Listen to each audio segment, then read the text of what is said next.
YSR Congress party ఓటమిని అంగీకరించలేక మాజీ ముఖ్యమంత్రి వైఎస్ జగన్మోహన్ రెడ్డి ఈవీఎంలపై అనుమానం వ్యక్తం చేయడం తగదని రాజంపేట బీజేపీ నాయకుడు, రాష్ట్ర కార్యవర్గ సభ్యులు పోతుకుంట రమేష్ నాయుడు వెల్లడించారు. 5 సంవత్సరాలలో వైకాపా ప్రజా పరిపాలన అందించడంలో పూర్తిగా వైఫల్యం చెందింది కాబట్టి ప్రజలు ఘోరంగా ఓడించారని రమేష్ నాయుడు తెలిపారు. ఈవీఎంల మీద నాకు అనుమానం ఉంది. ప్రజాస్వామ్యంలో ఇది మనుగడకి ఇబ్బంది కలుగుతుందని ఇండియా కూటమి అభ్యర్థులకు ఏదైతే అనుమానం ఉందో వాళ్ళకు మద్దతుగా, దేశద్రోహులకు మద్దతుగా తను మాట్లాడినట్టు ట్వీట్ చేయడం జరిగింది.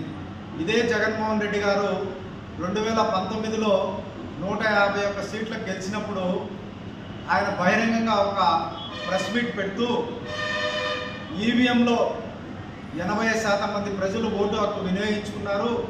వారు సైకిల్ గుర్తుకు ఓటేసినా, లేదా ఫ్యాన్ గుర్తుకు ఓటు వేసినా, లేదా కమలం గుర్తుకు ఓటు వేసినా కూడా వీవీప్యాడ్లో ఆ గుర్తు కనపడింది, ఆ బాక్స్లో ఆ గుర్తు పడింది. కాబట్టి ఇది ప్రజలు ఇచ్చిన తీర్పు అని నువ్వు స్వాగతిస్తుంది. ఈరోజు